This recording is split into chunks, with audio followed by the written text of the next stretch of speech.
Hello, everyone. Welcome and welcome to Financial Friday. My name is Letitia Hardy. I am with the Texas A&M AgriLife Extension Service. So today we will be discussing paying your bills on time.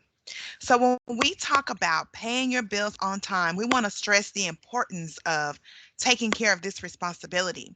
When we pay our bills on time, it helps to prevent late fees. It also helps to prevent overdraft fees, higher interest rates on things that we need to get on credit.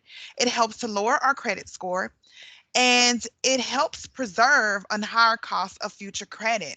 So if you think about all the times when you are late paying your bills, usually there are some type of associated fee with being late paying your bills. So usually if you're late paying one of your utility bills, well, usually they have some additional costs that goes along with you paying your bill after a certain date. Well, if we pay our bills on time, then we'll be able to save that additional money. We won't just be throwing money down the drain because we were late paying a bill. Okay, if we can avoid it. And then also overdraft fees. So even considering like your banks, we have overdraft fees with our bank. If you were set up on a pay scale to have a certain amount paid and you couldn't pay that, then they'll add an additional fee to that as well. So we don't want to pay any of these additional fees. We want to just pay what we're supposed to pay, the normal amount, and whatever else we're able to put back or keep, that will be we'll be able to save that for later.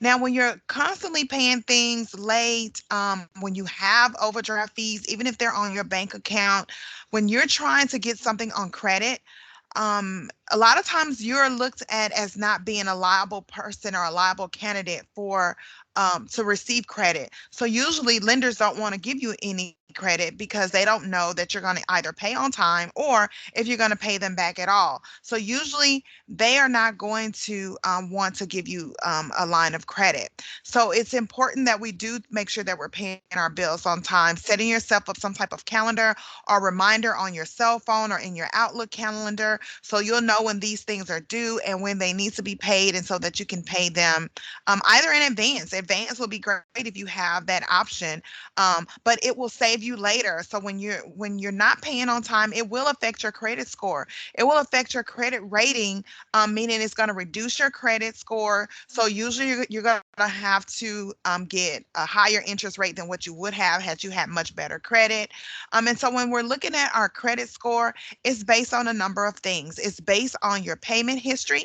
Here we show it's at 35%. This is what they use to kind of review if you are a good candidate or not to receive some type of line of credit from them. The amount of money you owed, 30%. So how much did you borrow? How much are you needing to borrow? What is your income debt ratio? How much debt do you already have? How much assets or funds do you already have available to you? Okay, and the length of your credit history. How long have you been borrowing? Do you have any other credit cards? Or do you have any other lines of credit that are available? And how long have you had those accounts? What was your record on those? Do you have 12 months of payment history where it was all successful, where you were not late on anything?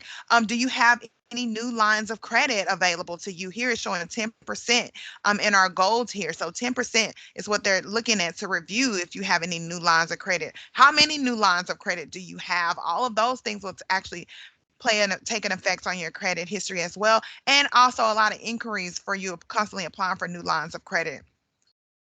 And then other types of credits that are used, they're using about 10% of that as well. So that can be anything such as going into one of the local stores, department stores, and getting one of those credit cards. Or if you finance like furniture, but it was in house financing, and they still pull your credit, but it's not really considered as a major credit card or anything of that nature. So it is important for us to pay our bills on time, because if we pay our bills on time now, it will save us more money later on. Okay, we'll be able to put back additional money or save and be able to stick to our budget as we discussed on last month's Financial Friday. So we do want you to do your best to pay your bills on time if at all possible. Try to set up some fail safes for you in case you can't remember that you were able to in case you can't remember that you were not able to look into your calendars or anything of that nature. Okay, thank you so much for tuning in to this month's Financial Friday.